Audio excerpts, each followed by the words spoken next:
Ngayon pa lang ako talagang manggigigil ng todo. Ay, nako. Dati wala naman akong pakialam sa mga gani-ganito, pero na-realize ko, ang laki ng binabayaran, ang laki ng kinakaltas nung dun sa BIR. Kasi, syempre, BIR registered ako. Pero lahat tayo nagbabayad ng tax. Iba lang yung binabayaran pa namin na may mga small business, ganyan. So, nakaregister kami sa BIR. And alam nyo ba kung magkano yung binabayad sa BIR na yan? Tapos, malalaman natin dito pala napupunta sa mga... Ayan. Anyway, natawa lang din ako sa mga nagko-comment dyan. Why not to swim in the Philippines flood instead of swimming in the Adriatic Sea? Total, pinangluho mo naman ang hard-earned taxes. Anyway, sa pang 37 country na nga daw niya yan. Ayan, swimming in the Adriatic Sea. Ayan. Tinakpan ko na lang yung mukha kasi bahala na kayong research kung makikita nyo lang din yan sa newsfeed nyo dahil sikat na sikat sila ngayon. And eto pa, matulog na kayo. May work pa kayo bukas para sa lavish lifestyle ni Sisi.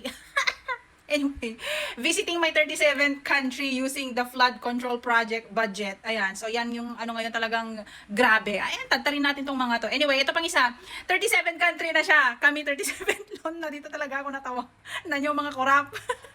37 countries brought to you by the taxpayers of the Philippines. Diba? Ang kukupal ng mga to. Lahat tayo dito nagbabayad, guys. And napanood ko nga yung kay Jessica Soho. Grabe. Ganun pala talaga sila. Hindi na nga daw vault.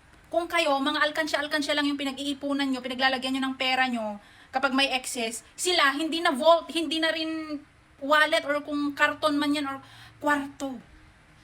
Ayan, panoorin nyo yung dun sa interview ni Jessica Soho, guys. Ayan, hindi na daw kumakasya sa vault. Alam nyo ba kung anong vault? Yung bakal na lagayan ng pera para safe. Ayan.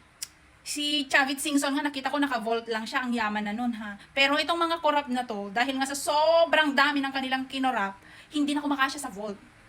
Kwarto na. Parang napanood ko is parang bumibili sila ng mga condo, 3-bedroom unit, yung isang room doon, tambakan nila ng pera. Panood nyo yan? Ayan. So manggigil kayo dahil sumusuong kayo sa baha, para pumasok sa trabaho, masakit ang katawan ninyo, nilalagnat kayo, kinakailangan nyong pumasok sa trabaho kahit bumabagyo, kahit bumabaha. Tapos, saan mapupunta? Eto, pinanglalakwat siya lang nila. Binibitbit nilang bag na milyones. Mga kung ano-anong damit nila dyan, milyones. Daan-daan libo, milyones. Diba? Nakakapanggigil. Kasi ako, kahit may baby ako dito, nagpupuyat ako. Para lang sa, alam mo, nakakaiyak talaga. Para lang sa konting kikitain natin.